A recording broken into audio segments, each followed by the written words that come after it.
Hello बच्चों, let us read the question and the question says four capacitors of capacitance 10 microfarad and a battery of 2 volt are arranged as shown in figure. तो हम देख सकते हैं कि यहाँ हमारे पास फिगर में 4 कैपेसिटर्स है, ठीक है। हर एक का जो कैपेसिटेंस है वो 10 माइक्रोफैराड दिया है और उसे एक बैटरी से कनेक्ट किया गया है। How much microcoulomb charge will flow through A B, तो ए से बी, ठीक है, हमें ये फाइंड करना है कि ए से बी में कितने चार्ज फ्लो होंगे when the switch S is closed, जब हमारा स्विच एस जो है वो क्या होगा, क्लोज होगा, ठीक है। तो चलिए की कॉन्सेप्ट डेवलप कर लेते हैं।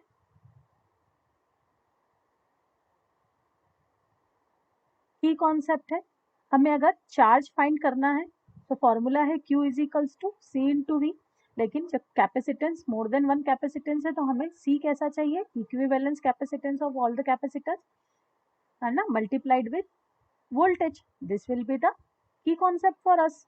चलिए अब हमें क्या क्वेश्चन है कि सिर्फ A से B में मीन्स थ्रू दिस वायर हमें चार्जेस कितने फ्लो हुए जब हमारा जो स्विच है वो क्लोज हम करें आफ्टर, है ना। तो पहले हमारा जो फर्स्ट केस बनता है वो बनता है when S switch is open.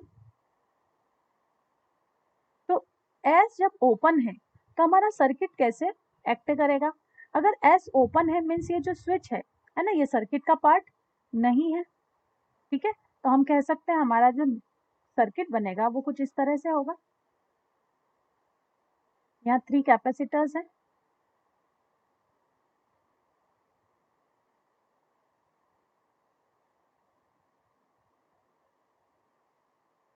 And यहाँ एक और कैपेसिटर है, ये कनेक्टेड है बैटरी से, तो ये हो जाएगा हमारा, अरे ठीक है, ये हो जाएगा हमारा पॉजिटिव और नेगेटिव टर्मिनल ऑफ बैटरी, है ना। 2 वोल्ट का वोल्टेज दिया है और हर कैपेसिटर की जो वैल्यू है वो कितनी दी है हमें, 10, ठीक। तो जो कैपेसिटर्स हैं कुछ जो है सीरीज में अटैच है और कुछ जो है पैरेलल में अटैच है। तो सबसे पहले हम फाइंड कर लेते हैं कि तीनों जो कैपेसिटर है, let us suppose this is C1, C2, C3 and C4। तो हम देख सकते हैं कि C1, C2 एंड C3 जो है वो पैरेलल कॉम्बिनेशन में अटैच है। तो हम लिखेंगे व्हेन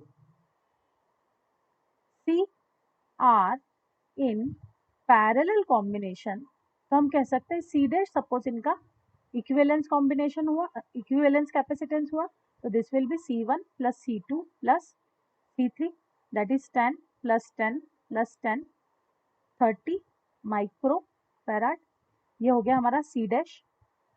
तो हमारा जो सर्किट होगा वो कुछ इस तरह से हो जाएगा, है ना। तो हमारा जो सर्किट होगा वो कुछ बनेगा इस तरह से, equivalence capacitance then another capacitance C4 और ये हो जाएगा हमारा बैटरी, ठीक है। ठीक, यहाँ हमारा कैपेसिटेंस C डैश हो गया 30 माइक्रोफैराड और ये हो जाएगा C4 10 माइक्रोफैराड, ठीक है। अब C डैश और C4 जो है वो सीरीज में है, तो हमें पता है when C are in series, तो व्हेन कैपेसिटर्स इन सीरीज हम लिख सकते हैं C इक्विवेलेंट जो होगा उसका रेसिप्रोकल, है ना, इंडिविजुअल कैपेसिटेंस के रेसिप्रोकल के सम के इक्वल होगा, दैट इज 1/30 प्लस 1/10। इसे सॉल्व करेंगे तो ये हो जाएगा 4/30, या C इक्विवेलेंस अगर हम फाइंड करें दिस इज 30/4, ठीक है, और we can say 15/2 micro farad, ठीक है। तो अब हमारे पास इक्विवेलेंट सर्किट कैपेसिटेंस आ गया। अब मान लिया कि जब एस इज ओपन तो हमारे वायर से कितना करंट फ्लो हुआ या सर्किट में से कितना चार्ज फ्लो हुआ, तो हम कह सकते हैं मान लिया कि कितना चार्ज फ्लो हुआ, सपोज Q1, तो हम फाइंड कर सकते हैं Q1 की वैल्यू जो होगी वो होगी C equivalence into voltage, that is C equivalence है हमारा 15/2 और वोल्टेज है 2 वोल्ट, तो आंसर आ जाएगा हमारा 15 माइक्रोफैराड। किसका? Q1 charges flow through the circuit when the switch is open. Okay, now second case consider करते हैं। व्हेन S इज क्लोज्ड, तो जब हमारा सर्किट क्लोज होगा तो देखिए हमारा जो डायग्राम होगा वो कुछ इस तरह से होगा। 3 कैपेसिटर्स हैं पैरेलल कॉम्बिनेशन में, ठीक है। यहाँ पर 4th कैपेसिटर है। अब एक कैपेसिटर के अक्रॉस हमने स्विच अप्लाई कर दिया और ये जो है सर्किट का पार्ट है जिसे पोटेंशियल V वोल्ट से कनेक्ट किया गया है, ठीक है।